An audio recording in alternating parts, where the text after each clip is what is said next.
في ريف حماة قال مراسل قناة سما الفضائية أن الطيران الحربي استهدف مجموعة إرهابية مسلحة بقرية شحشبو، وكان مصدر عسكري سوري قد أعلن قبل أيام إعادة الأمن والاستقرار إلى بلدة حلفاية وعدد من القرى المجاورة بريف حماة الشمالي، وذلك بعد تدمير آخر تجمعات إرهابي تنظيم جبهة النصرة الإرهابي والمجموعات المنضوية تحت زعامته فيها.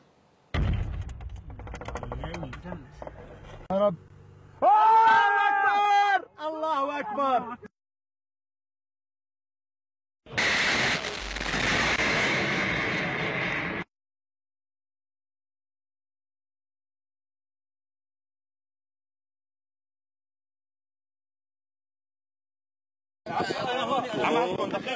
دقيقة لكم الجسد.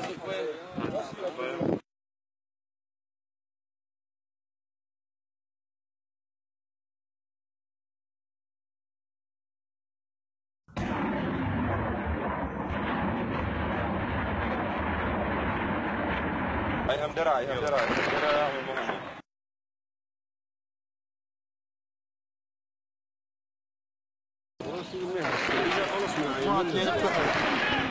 مجموعة 2 اقتحم. أي مركز هذا الدرع؟ واحد بيضرب واحد.